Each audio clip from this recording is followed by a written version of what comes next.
I need you all to tell me when my lipstick gets on my teeth, okay? Hello and welcome back. This week we are doing new makeup releases. It's been a few months since I've reacted to anything new in the makeup world. Things are really slow in the beauty universe right now. There's a lot of the same type of things being released, which is just very boring. Before I get into that, I have to do my little spiel here. When I talk about new makeup releases, I take photos from Trend Mood One or brand pages. I don't talk about absolutely everything because not everything is worth being talked about. So just because I don't talk about something probably just means I don't find it interesting or I don't like the brand. Either option. I think that's all I say. It's been so long. Oh my god. I think that's all I say. Let's get into the new makeup releases. As always, photos will be right over here. First up is the new shades of the MAC Squirt Plumping glosses. These got released in Japan first. I guess Japan loves a lip plumper. You tell me. And because I do get MAC PR, currently I have all the shades, but I only have 3 of them open. I've decided to keep Nova Sparks, Ruby Sparks, and Squirt Sparks. This is like their green, and I guess the green is popular enough because it's coming out in something that we'll talk about later on in this video. And they're okay. Like, they're glittery, but they're not the most sparkly thing in the universe. If you want super sparkly lips and you want to buy from MAC, get the Dazzle Shadow crayons. The shades aren't like a sheer base like the gloss sticks, but the sparkle payoff is way better in the Dazzle crayons than it is in the Squirt Plumping gloss sticks. And then you could just put a gloss on top. These are so hard to swatch. And again, if you just put a gloss on top of the Dazzle crayons, it's essentially the same product without the plumping. So if you're like me and you're very sensitive to the plumping part of this makeup launch, there's better things even within MAC than purchasing one of these guys. I'm also not really a plumping connoisseur. We did have a little bit of a heated debate in the comments section. Not heated, that's dramatic. We did have a discussion in the comments when I posted about the Squirt Sticks, and some of you say that you don't even think that these were tingly. Like, you genuinely thought these had no tingle in them. And to that I say, I wish I had your lip sensitivity, because these are spicy for me. Trust me, there is plumping in it, and if you don't feel plumping, count yourself lucky. And it's a good way for you guys to kind of know where my sensitivity stands, because if you don't think this is spicy, this is as spicy as I can pretty much go. Same with the YSL lip plumping oil. What is it? Plumping lip oil gloss. These also are at the very edge of being way too much for me. Now you know my lip sensitivity. I'm glad we could clear the air on that. Oh yes, so Rephr is allegedly coming to Sephora. I do believe it is launching first outside of North America, and I'm not too sure why that would be the case, because Rephr is a Canadian... Oh, my light's off. There we go. Rephr is a Canadian-based makeup brush brand, so I don't know why we're not launching within Canada first, kind of like The Ordinary. The Ordinary was everywhere in major cities in Canada, and then they went into the Sephoras and external Amazons and stuff. So it's just a weird... We don't have very many beauty brands that are majorly successful in the way that Rephr and The Ordinary, Once Upon a Time MAC have become. So it makes me feel... How would I describe this feeling? Not jaded, but it doesn't make me feel good that Canadian companies like this ignore where they've come from. Whether or not the brushes are made in Japan, China, anything like that, that's besides the point. They're based out of Canada. They should launch in store in Canada first, and not in, I'm not talking about like Backstage Beauty or like the makeup company stores. I'm talking like, this is consumer retail, this is Sephora. They should have made it easier to find in consumer retailers. Even if it was a whole Rephr, at least it would be something within Canada before going into other markets. There's probably one or two Canadians here that can also vouch for the fact that we don't have very many successes within Canada. There's a lot of independent brands, but I'm talking about 6, 7, 8 digit income. That's very hard to find within Canada, and to kind of just get snubbed to the side of not being at first launch doesn't feel good.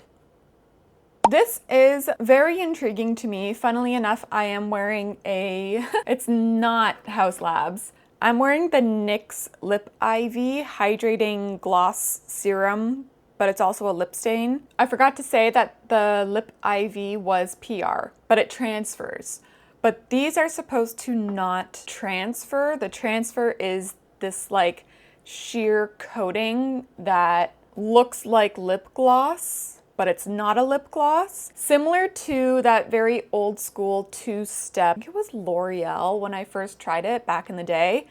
They did it first that I'm aware of, but this is supposed to be one application, all day wear, but they also have sheer formulas. I'm really into Dusty Rose and of course Ruby. Dusty Rose is very intriguing. It's one of the sheerer shades. This is one of those products that when you read the reviews at Sephora, you almost have to read between the lines and Uno reverse what people are saying, because some people are saying that it applies horribly and it's uncomfortable. But if that person is taking their time to apply this product, because it'll dry really fast, and also if that person usually wears and reapplies like lip glosses all day, then yeah, something that dries down like this isn't going to feel nice for them, you know? And it's just one of those lip products that is so poorly reviewed on Sephora, but I really wonder how many people aren't really using it in good faith, because Sephora pays subscription companies to test out their products, to review bomb makeup, to ideally get 5-star reviews for every single makeup product to ever exist. So when you go into the review section, you have to make sure you hit non-incentivized reviews and you'll get honest opinions. But again, in those honest opinions, you kind of have to read between the lines of maybe that is what I want. If they say it's uncomfortable and feels horrible, then that means it does dry down and it does last all day. But in order to dry down and last all day, we gotta sacrifice comfort here. Now that's a lot of glazing for this product. I won't know how I feel about it unless I try it. And unfortunately, because of the formula of this, I don't think any amount of testers in store would ever give you what this product actually performs like. Because again, constant exposure to oxygen. I'm assuming this is one of those products like a nail varnish that the less and less product that's in it and the more oxygen that gets introduced actually will make it perform worse over time. So this is like as fresh as can be. Use it up as much as you can before it goes bad. And that is all based off prior knowledge to makeup and other fast drying processes and how they react with time, right? Like when we see these quote unquote innovative products like this, we gotta put on our thinking caps. We gotta really think, is this for me? Because this would be for me. I am not really one to constantly reapply throughout the day. I very much like to put it on and let it fade away. If it's something like this, I guess I would touch it up or just check in on it. But after dinner and after a few drinks, I don't care anymore. But if I could wear something like this, where I don't necessarily have to constantly worry and check up on it, and I could wear it out for a date night and have a few drinks and not worry about it fading away, I'd be very into that, and I would be fine with sacrificing a little bit of comfort to get that look. Oh, NYX. I have a very tumultuous relationship with NYX in this house. I was intrigued by this. This is the NYX Lid Lingerie, not unlike their lip lingerie. So this is intriguing. It is not many colors, not even in the slightest. Not even going to pretend like this is a lot of colors. This is like white people eyeshadow color only. There's not anything that's like remotely deep that would be easy to use for anyone with a darker skin tone than myself. The concept of these is NYX wants it to be kinda like Danessa Myricks. It looks like the squeezy tube and all that. 3 of them are matte shades. 7 of them sparkles. Sparkle City.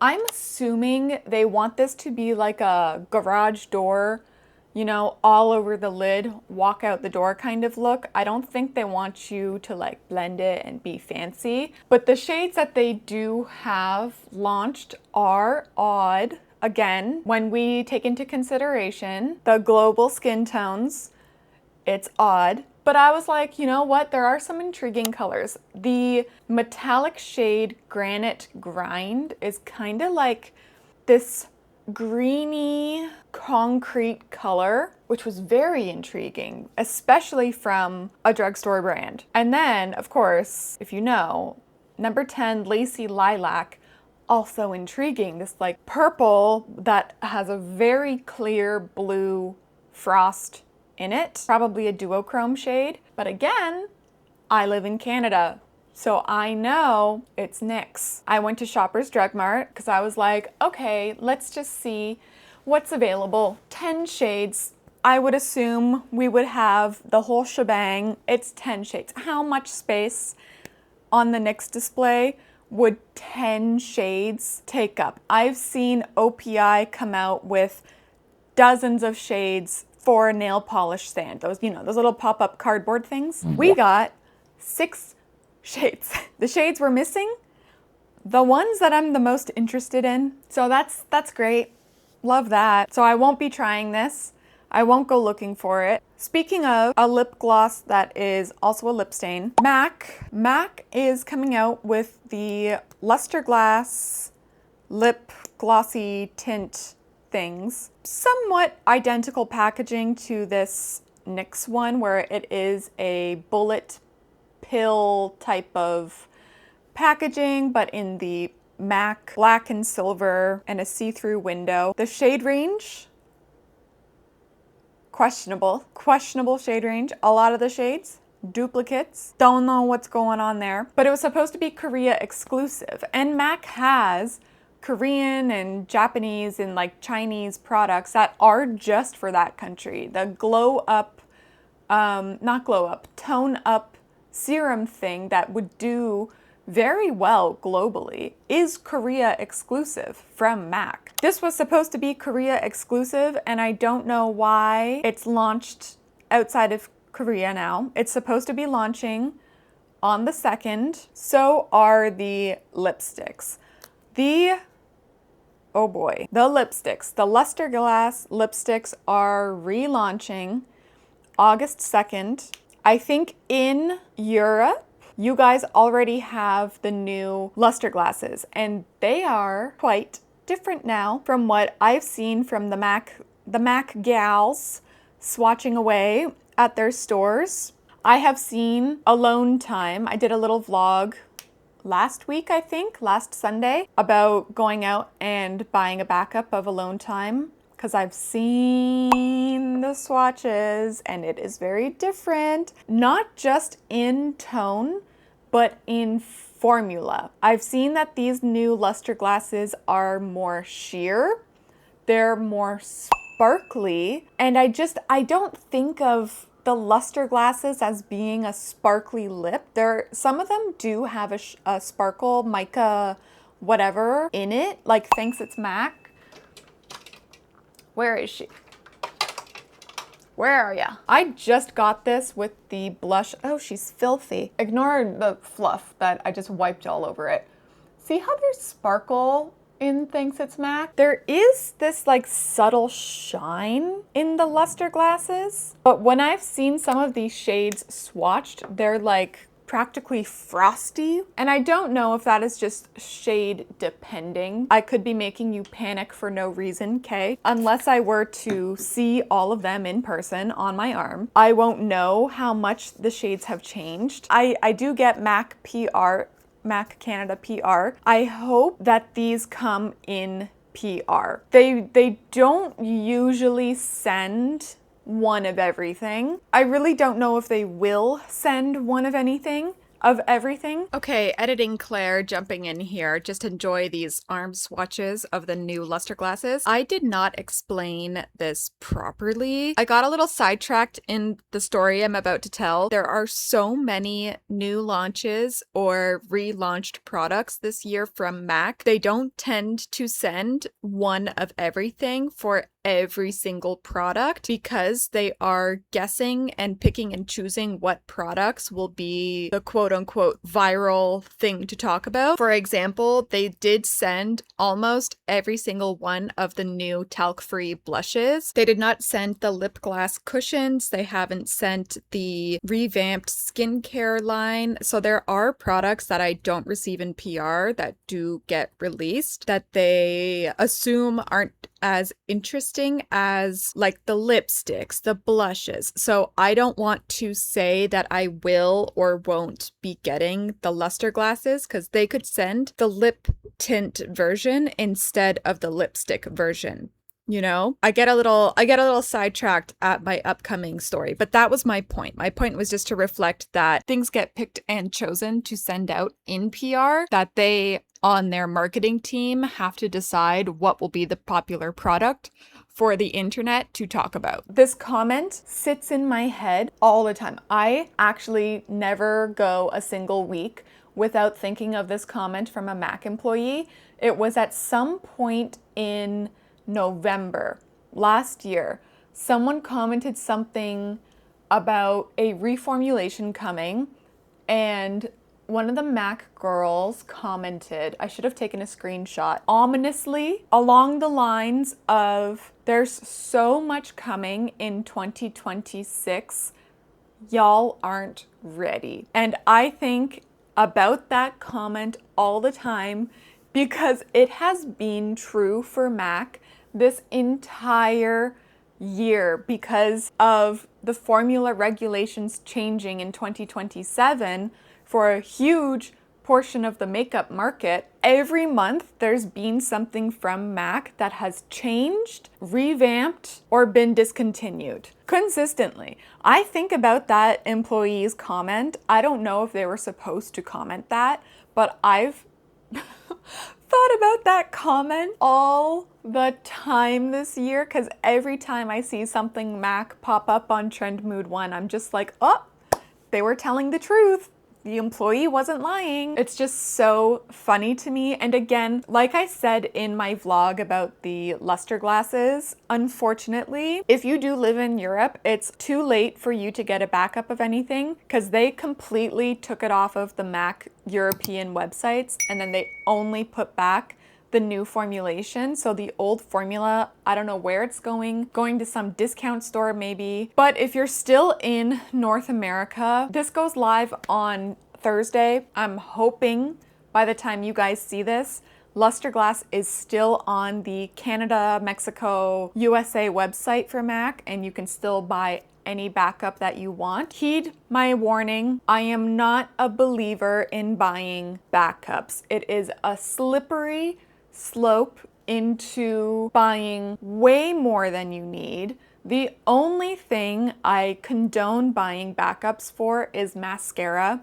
because mascara is something that expires in 3 to 6 months depending on use. But when it comes to like powders, lip product, lip liners, lip gloss, foundation, number one, they last so much longer than you think they do. But number two, your tastes can change by the time you do finish a product. I'm speaking out of a place of been there, done that. I used to do makeup backups when I was much younger, in my late teens and early 20s, in the OG YouTuber beauty era. I bought backups because back then people said I needed backups and I was learning makeup through YouTube. So I thought these people wouldn't lie to me I'll buy some backups.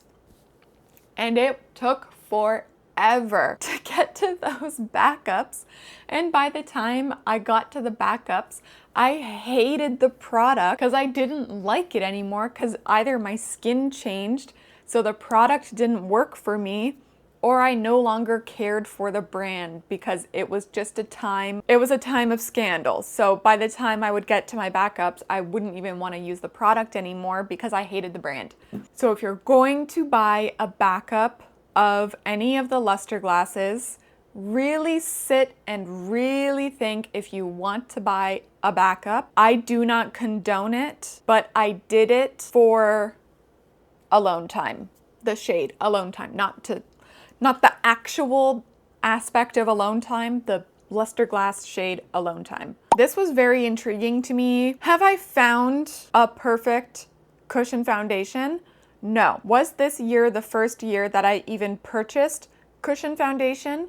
Yes, I bought 2 of them. I am suspecting either or to be breaking me out, so I have ceased use of them to figure out the breakout situation happening in my life. It's fine. Happens. We're all human. But man, something about the YSL packaging, I don't know if they've put in hours of research and development and honing. Something about, this was PR, something about this is just so luxury feeling based off of their purse. If you didn't know, there's a specific purse that was like super popular when I was in college in the mid 2010s. Something about this, and it, like, to have this be your foundation.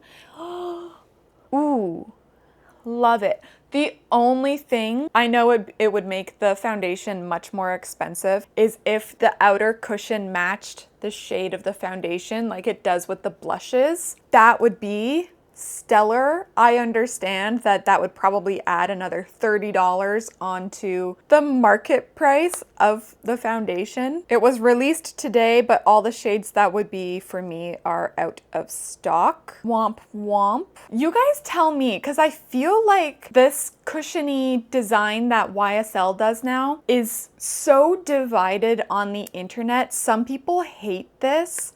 I don't like the purse. It's not my taste, but I don't think that the cushion makeup products look tacky. I don't know. It's all psychology. Someone can read into it for me in the comments. But let me know if you think that this screams tacky or if you are also just like weirdly intrigued. Oh, and I do think that the most obvious thing to talk about with these foundations is the fact that this shade range beats out literally all the Korean cushion foundations. Yes, the Korean cushion foundations have better white shades, but the brown and black shades are non-existent, or the undertones are really crazy, or they oxidize really bad. So I would be very interested in this Western brand doing Eastern makeup to Western standards. So there's like a lot of back and forth there with communication to the lab and developers. I would be very curious what's going on inside of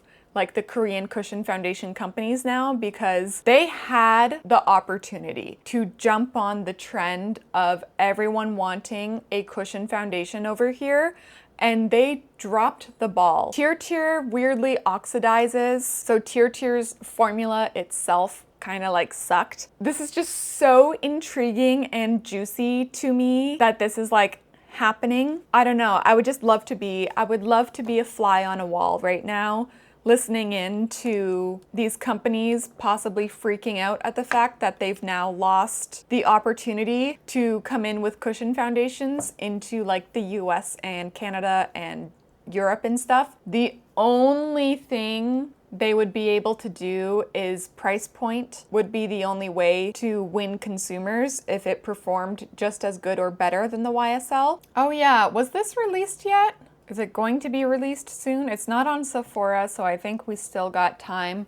This is the Urban Decay Relaunch limited edition Gash eyeshadow. I'm a bit too young to have really experienced Gash in the first place. Like I've said, I didn't really start to wear makeup until after high school, so if girls in high school were wearing Gash, I had no idea what it was, the status of Gash, anything like that. I don't know his name, but the singer in Green Day, this was like his eyeshadow color.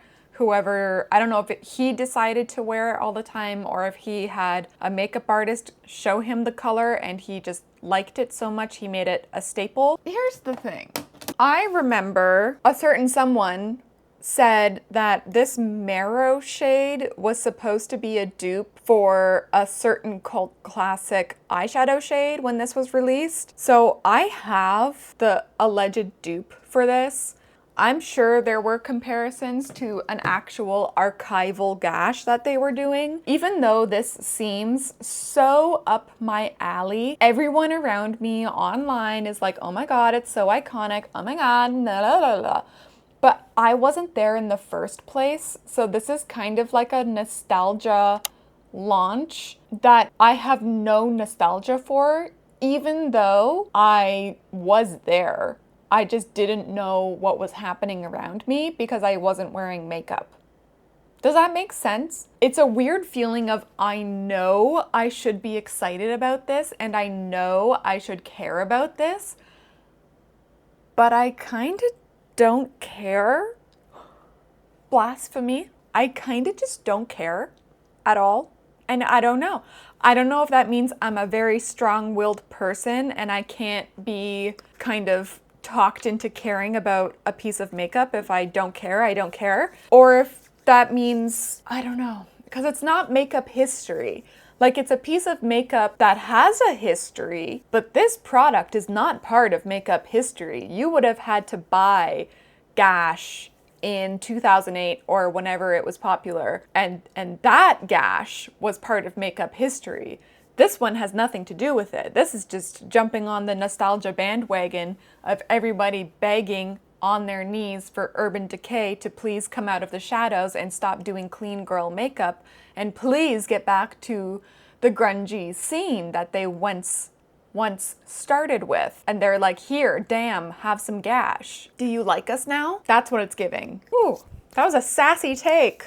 Oh yeah, okay, full 180. I did post about this on my community tab. You guys, in every new makeup release video, I am stepping on Refy's neck about how much they just take Korean beauty trends and then they just package it differently for the Western market. I have loosened up on them a little bit because I have come to the realization that there is a place for brands like this, specifically when it comes to shade ranges and tonal differences. Like, finding bronzer shades like this in a Korean brand is an impossible task. So I now understand, you know, I'm older than I was. Every day we're older than we were yesterday. So I've come to the conclusion that brands like Refy do have a place. Something about Refy this year makes me want them. I know. I don't know what it is, you guys. It's like calling to me, and I can't figure out if it is a siren song or a genuine call. I don't know if I'm going to be lured out to sea and drown, or if I pick up the phone and it's my best friend calling. I can't tell. I think I want to just start off really chill and I want to get the skin tint, the concealer, and maybe that funky mascara that has been in my wish list for years at this point, and I've never jumped the gun and finally purchased it. So maybe this is the year. I'm not saying it'll be next week. I'm not saying it'll be next month. It's just playing in the back of my mind. And I have to confess, because I am so intense when it comes to the Refy launches, that I just have to own up to my past opinions and let you guys know that my thoughts and feelings on Refy have definitely changed this year, and something about it is calling to me. Something. I don't know. It's on my community tab as well. There's some comments in there if you want to take a read. But again, in the comment section here, if you've tried Refy, if you are also in the same boat as me of like, is it a siren call? Is it your best friend calling? I won't know until I pick up the phone. Was a very old person take of before caller display. Okay, that's what that reference was. If you're a younger viewer of mine, that was back in the day when phones hung on the wall with a big curly cord and you didn't have a little display of who was calling. History lesson. Oh yes, this is a terrible idea. L'Oreal Infallible 3-second setting mist in Cherry Edition. That sounds disgusting. I have not tried this spray, but I have seen the videos, so that's all I need. I don't need to try it. And I just talked about this in another video or short, I cannot remember. I make so many videos, sometimes I forget what I've said. The cherry, I don't know what it is. I love a cherry. The physical fruit of a cherry, delicious. Love it. One of the best stone fruits. Cherry pie. Cherry jam, cherry perfume, cherry soap. Ugh, gross. Hate it. Medicine. Awful. Cheap candy. Terrible. This would be terrible. Awful. Oh yes, the world got so mad at this. So Victoria Beckham Beauty was one of those brands that I really wanted to try for a long, long time. If you go back and watch some of my older stuff, you would hear me talk about it in the same way that I just talked about the Refy of like, I will try it one day. Well, that kind of fizzled out for me with Victoria Beckham Beauty. The prices just kept getting more and more and more expensive with the brand. It felt like after every single launch, all the makeup products went up by like $1 or $2. So I've been outpriced by the brand. But they used to have a blush balm stick like this, where it was a thick blush, boop, boop, boop, boop, boop, blend it out, done.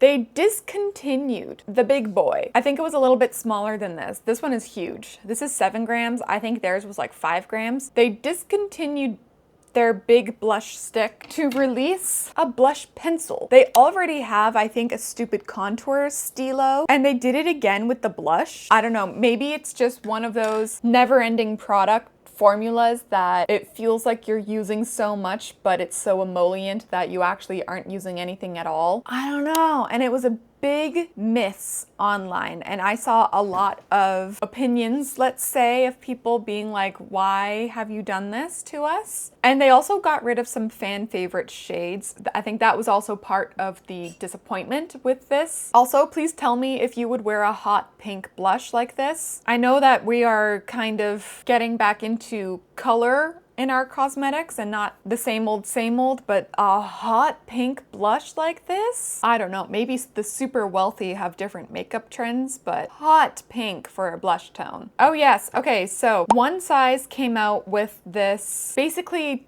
tinted setting spray, the Bronze Veil setting spray in 2 shades, Caramel Glow and Cocoa Glow. I don't get it. I don't know why this would be a good idea, because if you think about spraying your face, right? Where did that spray just go? It just went all over my eyebrows, all over my lashes, all over my lips. How would I be able to control where the bronze has gone in this setting? Like, that is my first thought when I saw this. And people are saying, oh, it's for the body, you use it on the body. I don't think so. I don't think that that was the point of this product. I do think the whole point was to keep it high and spray it kind of in the hairline here, but then it goes in your eyebrows and on the lashes because it's a spray and you can't control where spray goes. So I think it's really just good marketing and influencers defending this product, being like, oh, it's perfect for your body. And also I've seen a lot of people use these who should not be using these. An odd thing I've seen. Okay, this is a brand I don't think I really talk about very much on here. This is Anastasia Beverly Hills. They just came out with these glossy lipsticky things, and something, I don't know what happened. Someone enlighten me. I thought there was like a big deal about Anastasia Beverly Hills being not really inclusive with shade ranges and stuff, but their recent releases for the past couple years have been so color inclusive. I do believe I've seen critique about in-store shopping being ass, but the online shade range is exceptional. And these lip products give Fenty.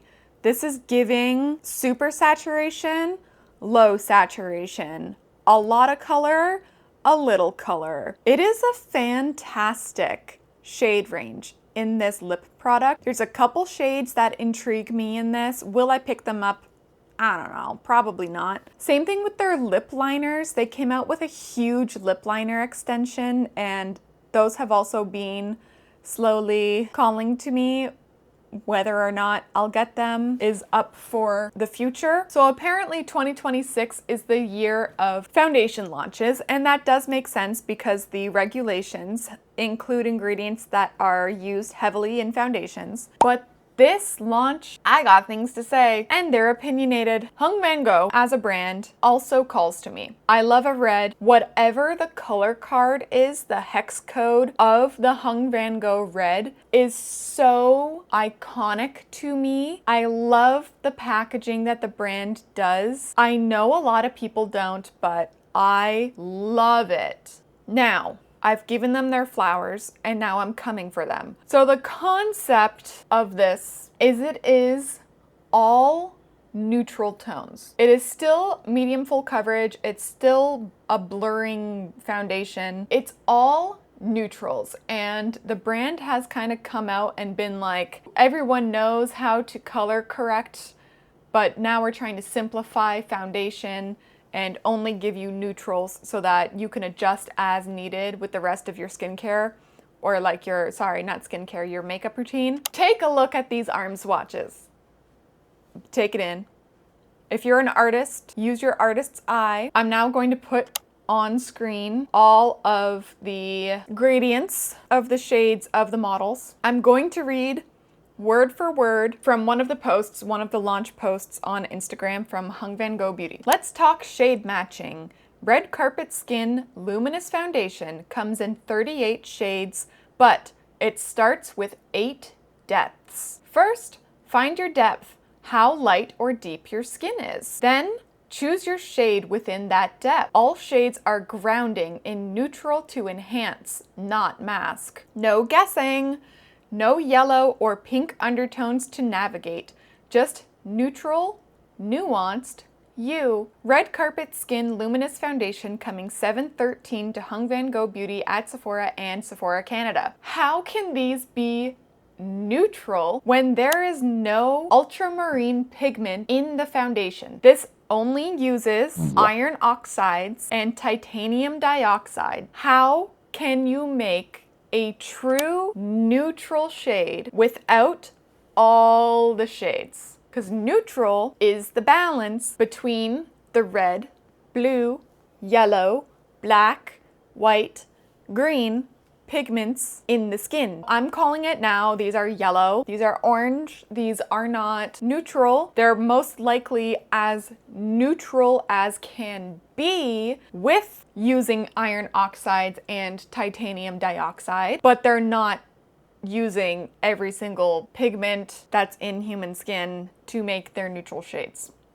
When I read the information about how this is a neutral shade range, and then I saw the photos of the models, I thought there's no way. There's no way. It's not possible. Okay, it's now Thursday, July 16th, and I think this screenshot perfectly aligns with what I was saying. I do believe this is pretty much caught in 4K of Hung Van Gogh Beauty basically confessing themselves that they didn't even create a neutral foundation range, because they said 5 leans warm and 6 leans cool and 7 is a true neutral. So don't fall for marketing that gets done this way. You guys think these things through, and maybe if someone hasn't done it, there's a reason why it hasn't been done yet in makeup. You know, let's all keep our thinking caps on when it comes to these new releases and not get swept up in the hype, because I have seen never-ending hype about this foundation range, and God, I feel like the odd one out saying that this isn't really a deserved hyped launch. Ooh. I don't know how that's gonna land with all of you, but here's the rest of the video. The concept is really good, and I will give them half a gold star for the concept of a neutral only foundation shade, not foundation shade, foundation line. Has not been done before as far as I know, and would be very helpful for a lot of people to be able to walk up to a gondola full of foundations and be told by the employee, all of these are neutral, take a look. If you don't match anything here, you're not neutral, right? Like there is merit in what Hung Van Gogh is trying to sell with this. But again, if the ingredients don't match what you're telling me, then it fails. It's disappointing. And I'm also putting this up on the screen. There is niacinamide in this foundation because of course there is. You can't find anything without it nowadays. And I know a lot of people are quite sensitive to that. There are also some active acids in this. So if you are sensitive skin, questionable to be able to wear this as an every single day foundation. I don't know if you would be able to do that. Yeah, I don't know. You tell me if I'm like a little bit too harsh with this, but I just don't see how we could make these neutral shades by only using the iron oxides and titanium dioxides. I don't see it. I don't get it. How can we make something truly in the middle of the road when we're missing half of the road? But that was the last thing I wanted to talk about in the new makeup releases today. How's my teeth?